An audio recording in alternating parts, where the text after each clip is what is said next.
Hoy les vengo a hablar de un tipo de dolor que no siempre sabemos explicar porque se ve algo narcisista, pero es un dolor que realmente sí deja una huella profunda porque ya lo he hablado con varias personas y no es el dolor de una discusión, ni de una ruptura, ni de nada de lo que hemos hablado en nuestros anteriores episodios, sino el dolor de ser malinterpretado.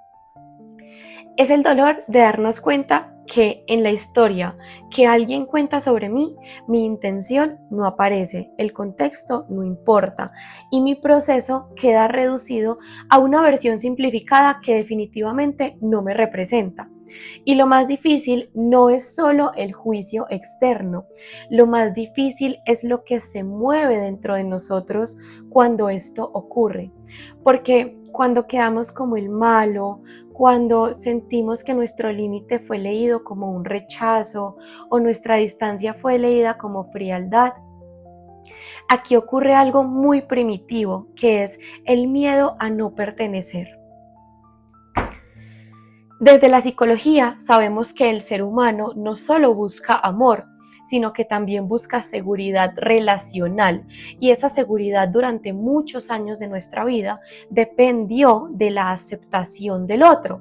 Por eso, cuando sentimos que alguien nos ve desde una visión distorsionada, el cuerpo entra en alerta automáticamente, y no porque estemos en peligro real, sino porque el sistema nervioso interpreta el rechazo como una amenaza. Es ahí donde muchas personas comienzan a hacerse cargo de algo que no les corresponde, que es la narrativa externa, la narrativa del otro. Intentamos explicarnos, intentamos aclarar, justificar y reparar algo que en muchos casos realmente no fue un daño, sino una interpretación de la otra persona sobre lo que yo hice o dije. Y aquí es importante hacer una distinción clara, porque este episodio va justamente de esto y es ordenar las responsabilidades emocionales. Responsabilidad emocional no es evitar que otros se incomoden, no es cargar con cómo alguien interpreta tus decisiones, no es sostener vínculos a costa de tu coherencia. Responsabilidad emocional es actuar desde la conciencia, respetar tus límites y hacerte cargo de lo que sí te pertenece. Espiritualmente este tema es muy profundo porque toca un eje que es muy sensible, que es el de la fidelidad interna. Cada vez que te explicas para ser aceptado, te mueves un poquito fuera de tu centro. Cada vez que te ajustas para encajar, te alejas de tu verdad. Y esto ustedes saben, como lo hemos hablado en los anteriores episodios, cuando hablamos de biodescodificación emocional, el cuerpo lo registra, no como castigo, sino como pues una señal que se puede ver reflejado en ansiedad, tensión, cansancio emocional. Y esto no aparece porque seamos débiles o mejor unos que otros, sino que aparece cuando hay una incoherencia sostenida entre lo que sentimos y lo que hacemos para no perder al otro. Es por eso que este episodio no es una invitación a la indiferencia, en absoluto, todo lo contrario, no es no me importa lo que los demás piensen, no, sino que es una invitación a algo maduro que me ha costado muchísimo aprender y sigo aprendiendo, y es diferenciar lo que es tuyo de lo que no lo es.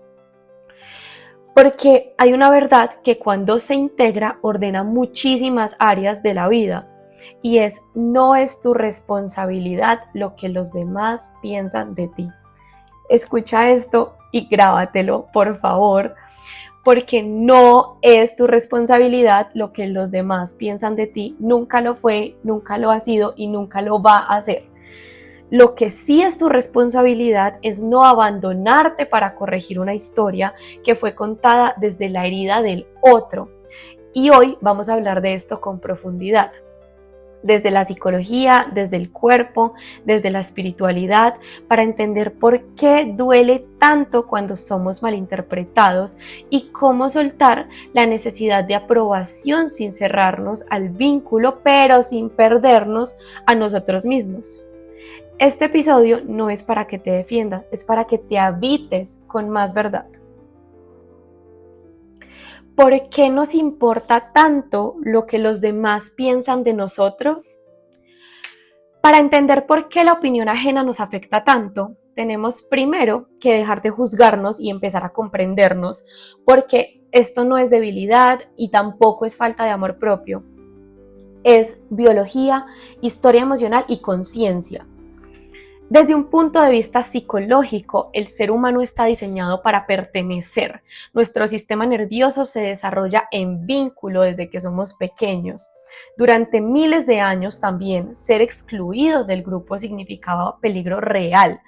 Por eso, el cerebro no distingue entre un rechazo físico y un rechazo emocional. Y como somos primitivos, cuando sentimos que alguien nos desaprueba, nos juzga o nos malinterpreta, el cuerpo reacciona como si algo esencial estuviera en riesgo. Se activa el sistema de alerta, aumenta la tensión, la mente comienza a buscar explicaciones y esto no es racional, es automático. Este mecanismo de defensa se forma muy temprano en la vida de un niño, porque en la infancia la aceptación no es un lujo. En la infancia la aceptación es una necesidad, porque el amor, el cuidado, la protección vienen del otro. Cuando somos pequeños no podemos cuidarnos a nosotros mismos. Entonces el cerebro, por supervivencia, empieza a observar qué versión nuestra recibe amor y por el contrario, qué versión incomoda o aleja a los demás. ¿Qué conductas nos acercan o nos alejan del vínculo? Y este proceso se llama adaptación relacional. No es manipulación, sino que con lo que les estoy explicando ya vamos de pronto viendo que es supervivencia emocional. El problema aparece cuando esta adaptación infantil sigue dirigiendo nuestra vida adulta, cuando seguimos funcionando desde la idea de que si no gustamos, algo está mal con nosotros.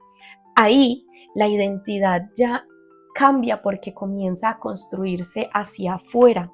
Nos definimos por la mirada del otro y no por la conexión con nuestra experiencia interna. Desde el cuerpo, esto se manifiesta como hipervigilancia, estar pendientes del tono del otro, de sus gestos, de sus silencios. El cuerpo vive en estado de ajuste constante y ajustar el cuerpo todo el tiempo a cierta circunstancia es muy agotador. Espiritualmente, aquí también ocurre una desconexión importante. Cuando tu valor depende de cómo te perciben, tu centro se desplaza. Dejas de vivir desde el ser y empiezas a vivir desde el personaje que agrada, que no incomoda, que sostiene. Y es por esto que la opinión ajena duele tanto.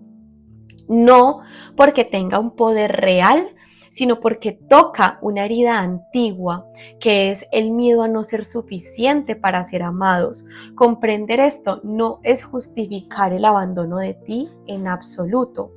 Comprender esto es entender el por qué a veces buscamos ser aprobados en ambientes o entornos que ni siquiera nos definen, o por qué a veces buscamos justificar acciones que realmente hicimos porque son parte de nuestra esencia, pero tal vez lastimaron al otro. Y desde acá comenzamos a recuperar algo fundamental, que es la capacidad de mirarnos desde adentro antes de buscar la validación afuera. Vamos a hablar sobre cuándo vivir para la mirada del otro se vuelve una carga. Y es que llega un punto, aunque no siempre lo notamos de inmediato, en el que vivir pendiente de la mirada del otro deja de ser una estrategia de adaptación y se convierte más que todo en una carga emocional.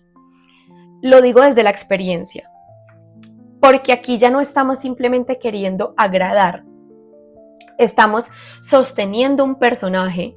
Y eso cansa mucho, cansa el cuerpo, cansa la mente, cansa el alma.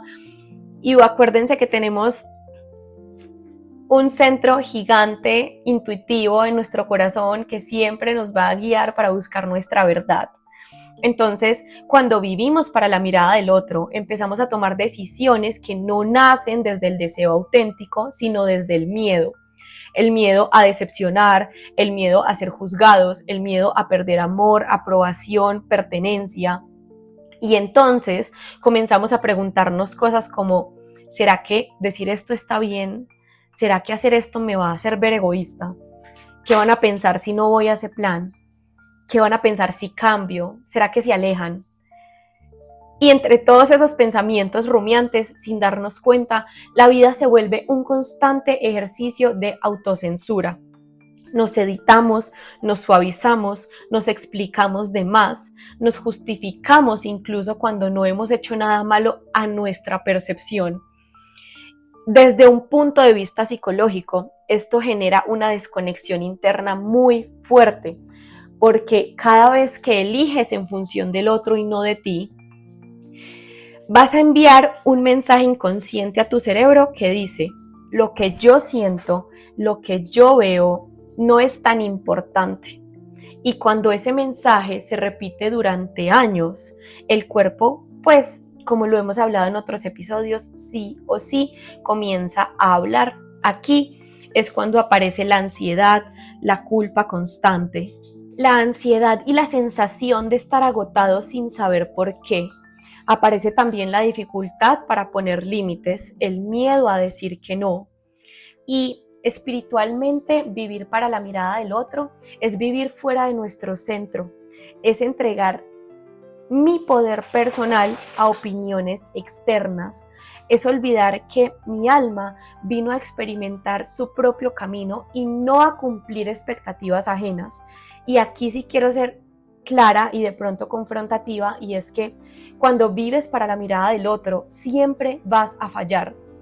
Porque es que no puedes ser todo para todos, porque cada persona te va a mirar desde su propia herida, desde su historia, desde sus proyecciones que no han sido resueltas. Entonces, un mismo acto tuyo puede ser visto con amor por unos, pero con egoísmo para otros, como valentía para algunos, pero como frialdad para otros. Y es aquí en donde la carga se vuelve, la verdad, bien insoportable, cuando intentas controlar algo que no está en tus manos.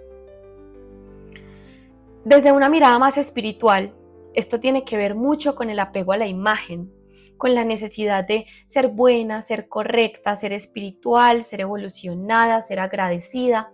Pero la conciencia no se trata de ser perfecta, se trata de ser honesta, honesta contigo, con tus límites, con tus procesos, con tus sombras.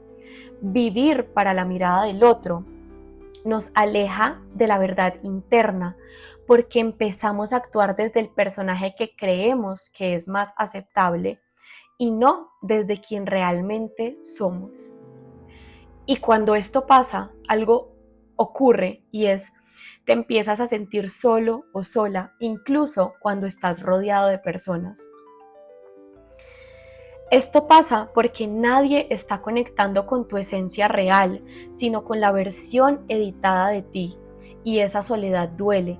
Duele porque el alma sabe que está siendo traicionada poco a poco.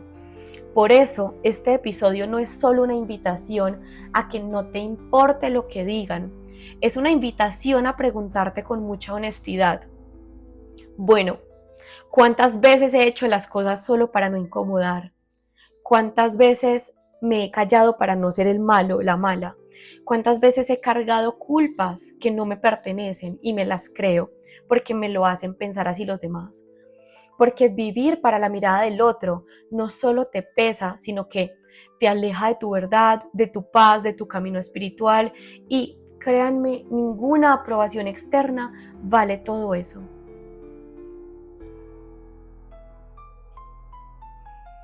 Pero ahora vamos a hablar de lo que sí es tu responsabilidad. Y es que después de entender que no es tu responsabilidad lo que los demás piensan de ti, aparece una pregunta inevitable. Bueno, entonces, ¿qué sí me corresponde a mí?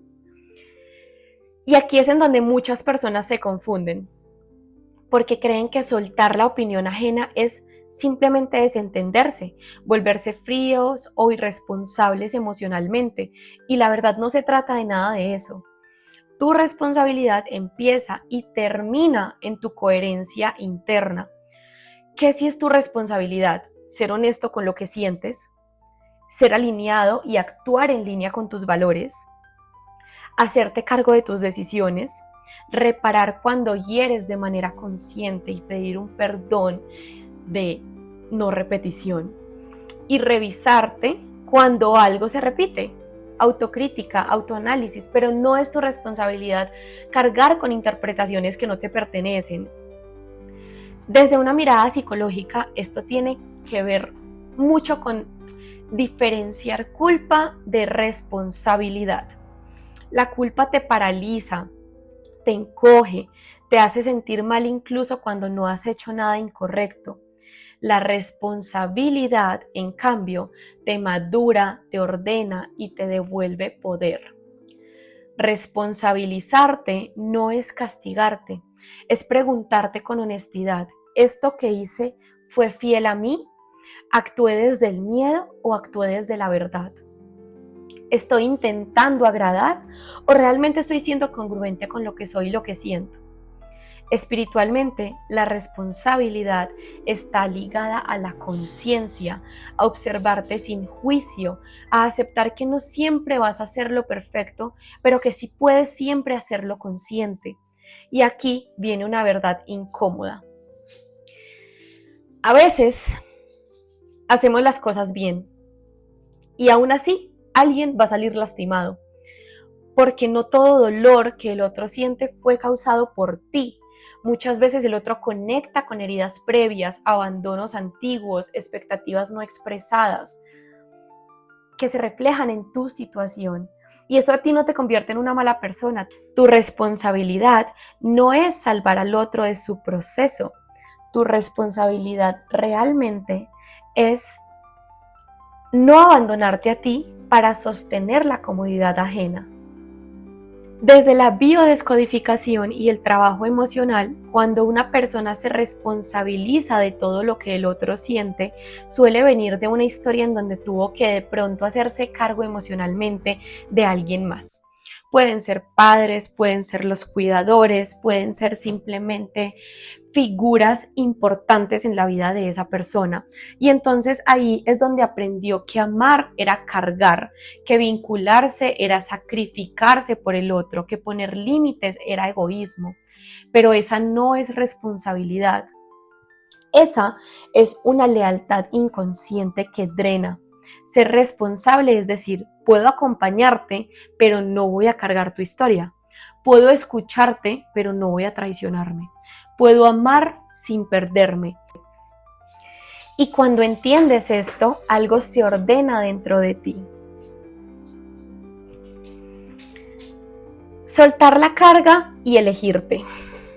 Soltar la carga no es un acto egoísta, es un acto profundamente espiritual, porque elegirte no significa dejar de amar, significa dejar de abandonarte. Elegirte es aceptar que no todos van a entenderte, que no todos van a aplaudir tus decisiones, que habrá personas que te sigan viendo como el malo de una historia mal contada y que aún así vas a poder seguir. Soltar la carga es dejar de explicar tu proceso a quien no quiere comprenderlo. Es dejar de justificar tus límites, es permitirte cambiar sin pedir permiso.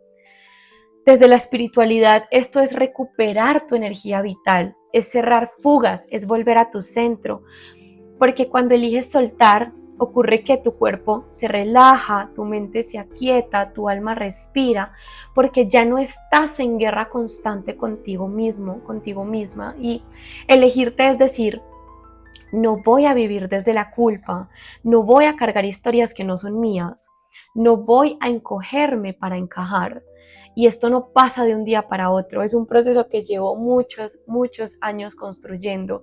A veces duele, a veces confronta, a veces me he quedado sola por un tiempo, pero esa soledad no es un castigo, sino que he aprendido a verla como un reordenamiento.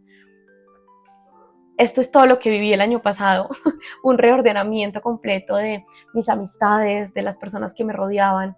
Y Es el espacio que la vida necesita simplemente para alinearte con personas, vínculos y experiencias que sí resuenan con la persona que eres hoy. Elegirte es un acto de amor propio, pero también es un acto de fe. Fe en que no necesitas ser comprendido por todos para estar en paz. Fe en que tu verdad es suficiente y fe en que el camino se abre cuando dejas de cargar lo que no te corresponde. Quizás este episodio no sea para que dejes de sentir, sino para que empieces a sentirte libre. ¿Libre de qué? De la mirada ajena, de la culpa heredada.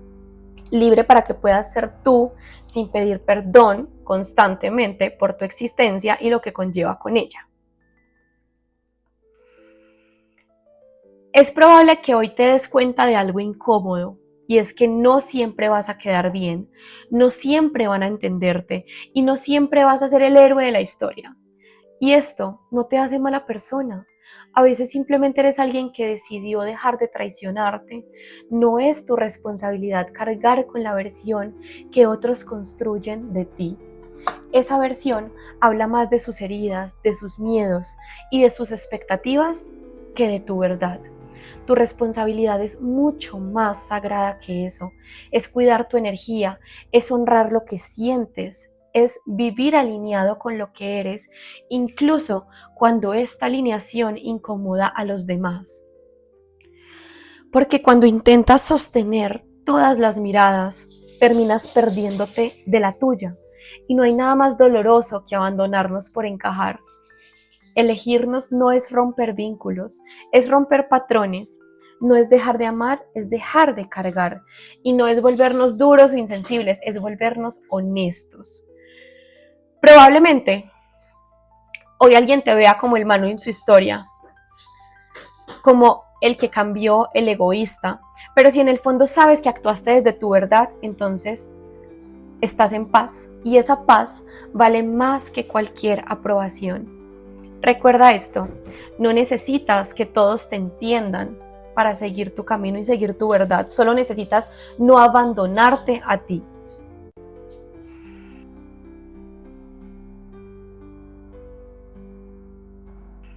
Gracias por estar aquí. Gracias por escuchar este episodio de El arte de sanar. De verdad, creo que cada vez logro como hablar un poco más desde mis experiencias, sin entrar mucho en mi vida privada, pero pues contándoles lo que he sentido. Para mí el año pasado sí fue un año de mucho reordenamiento en cuanto a las personas que me rodeaban, de darme cuenta de quiénes eran mis amigos, quiénes no. Fue doloroso, pero hoy lo veo en retrospectiva y ha sido completamente satisfactorio porque me siento muy feliz de las personas que me rodean en este momento. Gracias por estar acá y nos vemos en el próximo episodio.